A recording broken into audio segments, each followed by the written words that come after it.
vamos a fijarnos en la parte que nos toca, en los más cercanos. Ignacio López, es impresionante, la historia. Sí, porque encima es una extensísima investigación que ha hecho Carlos Hernández, más de 3 años investigando sobre este suceso de la historia que se ha intentado tapar o incluso olvidar.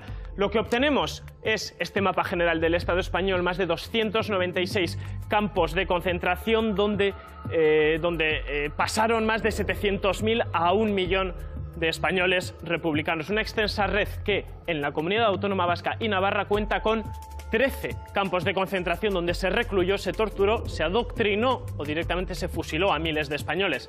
Y la mayoría son lugares que les resultarán familiares y que puede incluso que hasta los visiten con asiduidad sin saber el horror que allí se vivió. Empezando por plazas de toros. En Pamplona, la plaza conocida Plaza Vieja de 1922 pasó de albergar los Sanfermines a hacinar prisioneros republicanos. También ocurrió en la Plaza del Chofre de Donostia, también en la Plaza de Toros de Tolosa, que era un campo estable. Había diferentes tipos de instalaciones, algunas temporales y otras que sirvieron más de manera prolongada en el tiempo. También se usaron plazas de toros en Vizcaya y en Álava. La Plaza de Toros de Gasteiz, que ha sido sustituida por el Iradier Arena en el año 2006, o la de Vistalegre de Bilbao. Recintos donde hoy se asiste a festejos taurinos, pero donde hace 60 años lo que se asistía era al horror del franquismo. Otra clase de recintos que sirvieron para castigar, adoctrinar y esclavizar tanto a civiles como a militares republicanos fueron pues conventos y colegios religiosos, que son estos puntos claros que tienen aquí. Empezando, pues por ejemplo, el desaparecido convento de la Merced de Iruña, desapareció en el año 1945, fue derribado, o también el monasterio de Irache, en Estella. En Álava también hubo recintos que sirvieron religiosos para esto. El convento de las Carmelitas fue un campo de concentración. Hoy es la sede de la Escuela Superior de Diseño de Euskadi. O también en Murguía, el antiguo convento y colegio de los Padres Paules jesuita, que ahora es propiedad del Ayuntamiento de Zuya. O en Vizcaya, donde tenemos el caso de el colegio Padres Jesuitas de Orduña, o, atención, en Bilbao, la Universidad de Deusto, uno de los campos centrales y permanentes del cual dependía el que hemos contado antes, la Plaza de Toros. En definitiva, una extensa red, tanto en la Comunidad Autónoma Vasca como Navarra, al servicio de la represión y el horror franquista. Gracias, Ignacio. Nos vamos a uno de esos campos de concentración para hablar con el autor de este libro. Carlos, hola, bienvenido a En Jaque.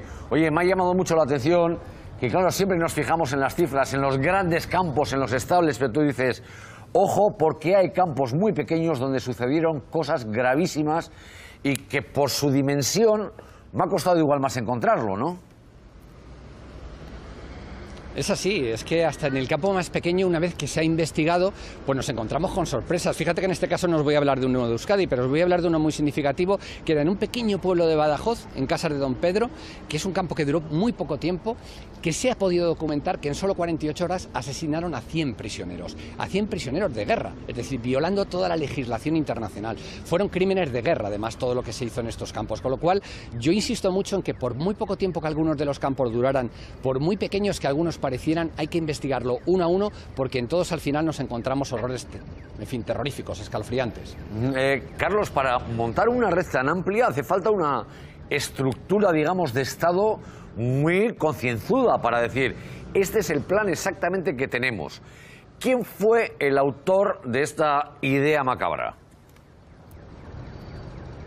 Pues se llamaba Francisco Franco. El 20 de julio ya de 1936, estamos hablando de 48 horas después del inicio de la sublevación militar, del golpe de Estado, ya da una orden a los generales que están participando en ese golpe de Estado para que abran campos de concentración, además, aclara, alejados de las ciudades, porque uno de los primeros objetivos, ellos pensaban que el golpe de Estado iba a triunfar rápidamente, que no iba a haber guerra. Uno de los objetivos era que lo que ocurriera en esos campos de concentración y en sus alrededores no fuera conocido por la población, es decir, que los crímenes que se cometían, y que de hecho ya empezaron a cometerse primero en el propio protectorado de Marruecos o en Canarias, que fueron de los primeros lugares que cayeron en manos franquistas, pues les resultaba muy incómodo que, claro, que todo esto ocurriera cerca de una población y que hubiera testigos. De tal manera que fue Franco el que lo creó. Y yo quiero aclarar, es que yo hablo de estos 300 campos de concentración que he podido documentar, eran campos de concentración oficiales, quiero decir, que era el régimen franquista el que los llamaba campos de concentración. No es una interpretación, no es algo subjetivo, es algo objetivo, y de hecho creó creó una institución que se llamaba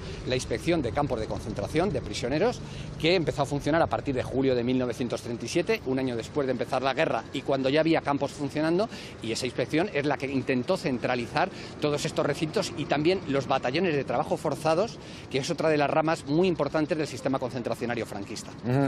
Carlos, supongo que en este periplo, para este trabajo tan exhaustivo, has hablado también con personas que estuvieron en aquellos campos. ¿Ellos sabían exactamente cuál era su pena, cuánto tiempo iban a estar, exactamente a qué se dedicaban, dónde estaban exactamente? ¿Lo sabían? ¿Eran conscientes de lo que pasaba? No, en absoluto. O sea, ellos además, para empezar, no estaban acusados ni condenados por nada. Hay que aclarar esto. Yo, en estos 300 campos de concentración por los que calculo que pasaron entre 700.000 y 1 millón de hombres y mujeres, es verdad que la inmensa mayoría fueron hombres, pero también hubo algunas mujeres, no habían sido acusados de nada. No había ninguna acusación formal y nunca hubo una condena. Es verdad que algunos de ellos después sí pasaron posteriormente a tribunales militares. Hay que aclarar, y siempre lo digo, que fueron juicios farsa, que por el hecho de que luego fueran condenados no podemos decir que eran personas acusadas y condenadas, porque no tenían derecho a defenderse, porque se les juzgaba de 20 en 20, de 30 en 30, como incluso ocurrió en ocasiones dentro de los propios campos de concentración, donde se producían algunos de estos juicios, pero ellos no sabían absolutamente nada. Fíjate, os voy a poner el ejemplo de un vasco que ha fallecido, además, el pasado jueves, Luis Ortiz, que me contaba, él fue de los que escapó a Francia cuando se produce la ocupación de Cataluña y regresó a España creyendo aquellas promesas que lanzó el régimen de Franco de que nada tenían que temer aquellos que no tuvieran crímenes en las manos manchadas de sangre, es lo que solía decir el régimen. Y Luis Ortiz, que era un joven republicano, pero que evidentemente lo único que había era luchado por la libertad, regresó a España y en la frontera ya le detuvieron, le metieron en el campo de concentración de Irún. Él me habla además allí de la fábrica de chocolates El Gorriaga, porque en Irún hubo varios edificios que se utilizaron como campo de concentración, uno de ellos fue esa fábrica de chocolates, y ahí empezó un poco a darse cuenta de lo que había hecho, cometer un error, creerse que realmente no le iban a hacer nada, y empezó un periplo concentracionario terrible en el que sufrió las peores penurias. Solo ya por daros un ejemplo, recuerdo como él me contaba que en la Universidad de Deusto, precisamente en Bilbao, a él, como sabía escribir a máquina, le cogieron para que escribiera a máquina, transcribiera las declaraciones de los prisioneros que interrogaban. Y entonces asistió a las torturas, asistió a cómo les golpeaban. Y cuando lo contaba, todavía se le saltaban las lágrimas. 80 años después prácticamente de aquellos hechos, seguía llorando recordando lo que tuvo que ver cuando fue ayudante involuntario y forzado de aquellos crueles guardianes del campo de concentración de la Universidad de Deusto.